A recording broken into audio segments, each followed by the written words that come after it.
Directed graph के बारे में हम थोड़ा सा पढ़ेंगे। Let G be a graph, directed graph और digraph. Let a set V whose elements are called, जो वी सेट है उसके एलिमेंट्स को वर्सेस भी कहते हैं, नोड्स भी कहते हैं। और सेट ऑफ ऑर्डर्ड पेयर है यू वी, जैसे इसको हम एजेस कहते हैं, ठीक है। ये be the edge from U to V, it is directed edge in a graph. तो अनडायरेक्टेड में होता है कि डायरेक्शन नहीं होती, तो एज यू से वी भी ले सकते हैं, वी से यू भी ले सकते हैं। अगर डायरेक्टेड हो तो हमने एज सिर्फ यू टू वी लेना है, वी टू यू नहीं लेना है। तो दिस जो ये डायरेक्टेड ग्राफ है वे यू से स्टार्ट होगा एंड एट वी होगा।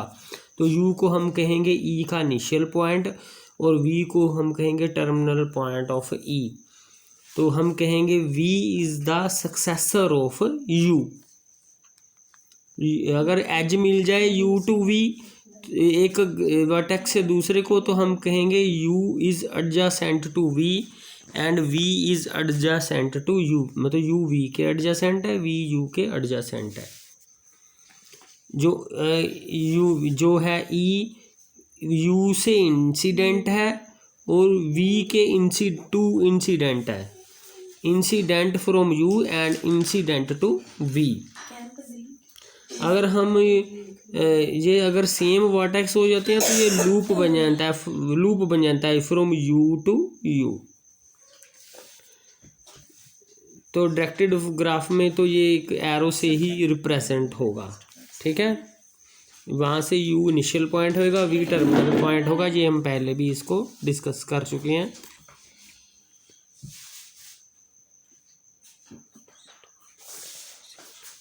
तो टू एजेस पैरेलल कब होंगे, जैसे मल्टीपल एजेस होते हैं वो उनका इनिशियल और टर्मिनल पॉइंट सेम हो, ये भी हम पहले डिस्कस कर चुके हैं।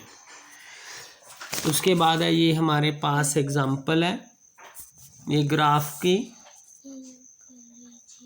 पेज 192 पे। इसमें 4 वर्टिसेस हैं ए बी सी डी और एजेस हैं इसके, ये एजेस हैं टोटल 8 एजेस हैं इसमें, ठीक है। तो डायरेक्टेड ग्राफ है क्योंकि सभी एजेस को उसने डायरेक्ट कर दिया है। जैसे E1 है, E1 is edge from A to D, इसने इसको डायरेक्ट कर दिया है, ठीक है। तो उसके बाद जिनका सेम एंड पॉइंट्स हो, जैसे E2 और E3 हैं, देखो ये E2 E3 हैं, इनके ये पैरेलल है क्योंकि जो इनके एंड पॉइंट्स हैं वो सेम है, मतलब इनिशियल पॉइंट भी सेम है। और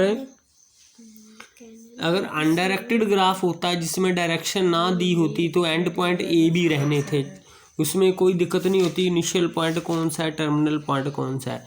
लेकिन अगर डायरेक्टेड ग्राफ है तो इनिशियल पॉइंट भी सेम होना चाहिए और टर्मिनल पॉइंट भी सेम होना चाहिए। तो देखो E2 और E3 दोनों का इनिशियल पॉइंट भी सेम है और टर्मिनल पॉइंट भी ए है, सेम है। तो ये पैरेलल ग्राफ है, ठीक है। तो इसमें ये ध्यान रखना है डायरेक्टेड ग्राफ में पैरेलल एजेस के केस में कि इनिशियल पॉइंट और टर्मिनल पॉइंट सेम होने चाहिए।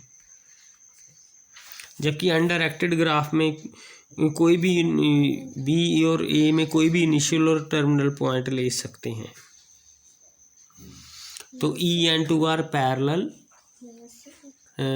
Edges both begins at B and at B. उसके बाद E और 6 और 8 देखो दोनों इसके उल्टा आ गई ना एग्जांपल कि देखो दोनों C और D से जा रहे हैं, लेकिन E6 और E8 अब पैरेलल नहीं है क्योंकि E6 का जो स्टार्टिंग पॉइंट D है, E8 का स्टार्टिंग पॉइंट C है, तो ये डिफरेंट है। सो दे आर नॉट पैरेलल। तो पैरेलल तब बनेंगे सेम वर्टिसेस हों। तो इनिशियल पॉइंट अगर E6 E8 पैरेलल क्यों नहीं है, क्योंकि उनके सेम वर्टिसेस हैं पर उनके जो इनिशियल पॉइंट और टर्मिनल पॉइंट डिफरेंट है। E7 में आ जाओ, E7 जो है B से स्टार्ट करके B पे एंड कर रहा है, तो ये एक लूप है, ठीक है। उसके बाद है सक्सेसर लिस्ट और adjacency list of A vertex. The set of all the successors of A vertex U in a directed graph is a successor list of U. It is denoted by this. वो हमने vertex लेने हैं जो you to we as बनाते हैं, ठीक है। तो इसमें ए की सक्सेसर लिस्ट क्या है इस ग्राफ में, जो ए से डी, ए से कोई एज जाए, ए से कोई एज जा रहा है तो सिर्फ ये जा रहा है ए टू डी, क्योंकि ये एज बी टू ए है, ये एज बी टू ए है, ये ए से नहीं स्टार्ट हो रही। हमने ये एज लेना है जो ए से स्टार्ट हो रहा हो, ठीक है, जो यू से स्टार्ट हो रहा हो, यू टू वी।